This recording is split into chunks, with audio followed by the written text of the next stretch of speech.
Bom, o Banco Central anunciou novas medidas de segurança para o Pix. O objetivo é reduzir as fraudes e crimes ligados ao pagamento instantâneo. Nós vamos conversar agora ao vivo, então, com o Marco Zanini, que é especialista em cibersegurança da Dínamo. E quem vai integrar, então, essa conversa com a gente é a nossa analista de economia, Priscila Yazbek. Já seja muito bem-vinda também, Priscila. Bom, eu queria já perguntar ao Marcos se essas medidas anunciadas pelo BC, se elas vão contemplar esse risco de segurança que a gente estava passando nesse momento. Bom dia, Marcela. Bom dia, Luciana. Bom dia, Priscila. Obrigado. Bom dia a todos. Acho que sim. Acho que ela faz uma restrição ao uso do Pix num determinado horário e, consequentemente, você diminui o risco só para o limite que o Banco Central autorizou, né? Que, se eu não me engano, é de R$1.000. Eu acho que é uma medida que melhora, que inibe as tentativas de fraude, mas, de qualquer forma, eu acho que a gente não ataca o problema raiz, que é a insegurança em si, e a gente acaba restringindo, de certo modo, as pessoas de poderem fazer as operações de transferência delas. É exatamente esse ponto que eu queria falar com você, Marcos, porque aí a gente tem um problema de falta de segurança que é combatido com mais regras ali para o consumidor, que teria ali mais espaço para poder transferir seu dinheiro e fazer suas compras ou vice-versa. Agora, essas medidas que foram colocadas, elas são colocadas depois de um tempo já que o Pix está em vigor. Será que isso não teria que ter sido pensado antes? Eu acho que sim, Marcela, mas eu acho, de novo, que isso é um retrocesso, né? O Brasil tem fama de ser inovador em soluções bancárias. E eu acho que o Pix existe mais ou menos hoje uns 35 países no mundo que utilizam algum tipo de transação, de transferência de dinheiro online, como é o Pix. O Pix é uma inovação muito boa e ele beneficia, em especial, as pessoas desbancarizadas, né? Aquelas pessoas que adotaram algum tipo de sistema de carteira digital, enfim, que não faz tantas exigências para abertura de conta, e eles acabam podendo usar, então, uma conta onde eles podem fazer transferência, pagamentos. Então, eu acho que existiu uma preocupação do Banco Central em tentar não restringir essa liberdade de pagamento que a gente tinha, de transferência. Quer dizer, aquele negócio de não poder transferir dinheiro no sábado, no domingo, era muito ruim, né, antes de ter o Pix. E agora você tem uma liberdade. Então, eu acho que sim, que o Banco Central teve que tomar uma medida que eu acho que não é competência dele, quer dizer, ele teve que interferir no processo de segurança, no comportamento das pessoas e no comportamento da sociedade. Mas, enfim, foi o que foi possível. Ninguém sabe, né, se R$1.000 é muito, é pouco. Para alguns vai ser muito, para outros vai ser pouco. Quer dizer, eu acho que se uma pessoa for fraudada em R$100 ou 200 ou 50, é tão ruim quanto ser fraudada num valor maior. Marco, você disse anteriormente, já falamos antes, sobre a questão do problema da segurança pública aqui no país, né? Que a tecnologia bancária é avançada, mas a gente tem um problema forte de segurança pública. Queria que você falasse um pouquinho sobre quais são os principais golpes que estão acontecendo hoje.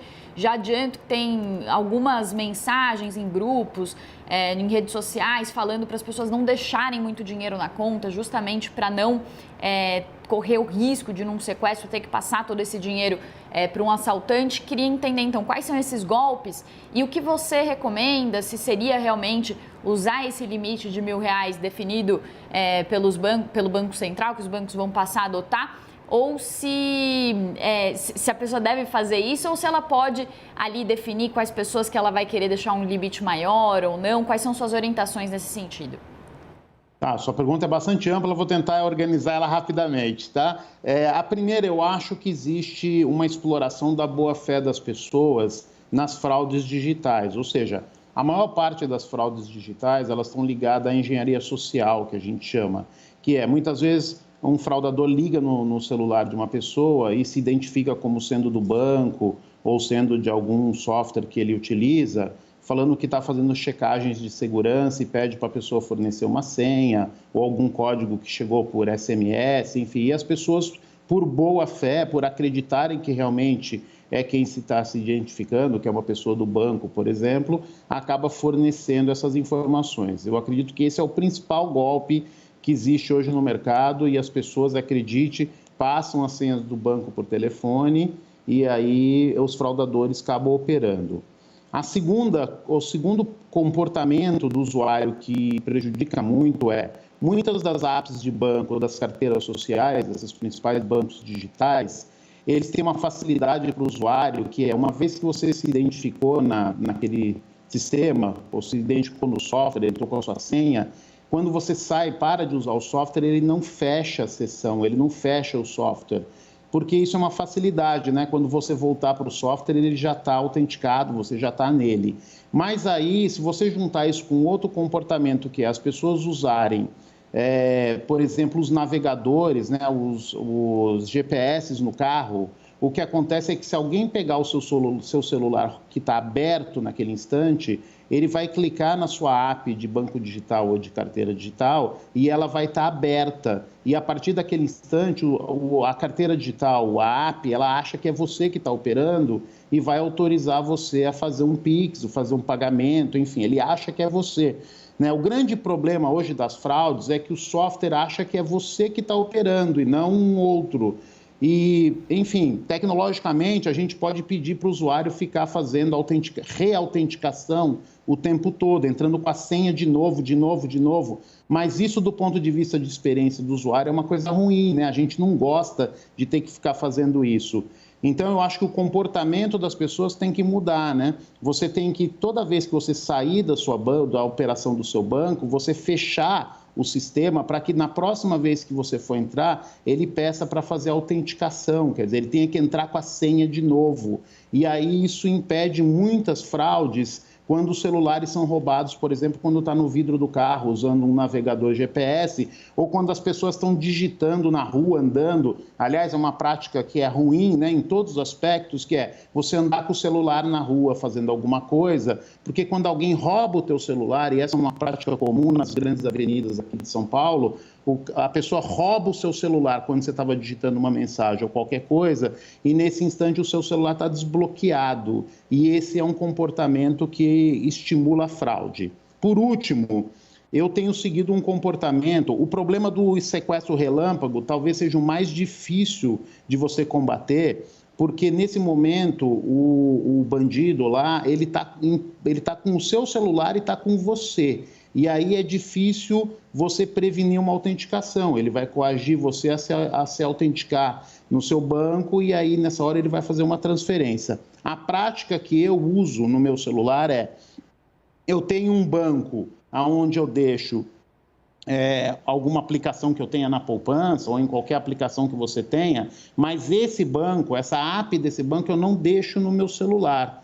Eu só opero ela pelo meu computador. E no meu celular eu tenho uma app de uma carteira digital que eu tenho pouco dinheiro. Lá eu tenho 500, 600 reais nessa app que eu uso no dia a dia para pagar alguma coisa. Se eu não uso cartão de crédito, aí eu pago com aquela app. Ou se eu vou no caixa eletrônico sacar um dinheiro, eu saco dessa app. Quer dizer, se hoje eu fosse, infelizmente, tomara que não, né? Mas se um dia eu sofrer um sequestro relâmpago, no meu celular eu só vou ter uma app que tem um valor baixo e isso não vai estimular a pessoa nem a querer levar muito dinheiro seu e, eventualmente, não perceber na sua app que você tem uma aplicação, um investimento qualquer lá e querer ficar com você até que ele consiga transferir todo o seu dinheiro.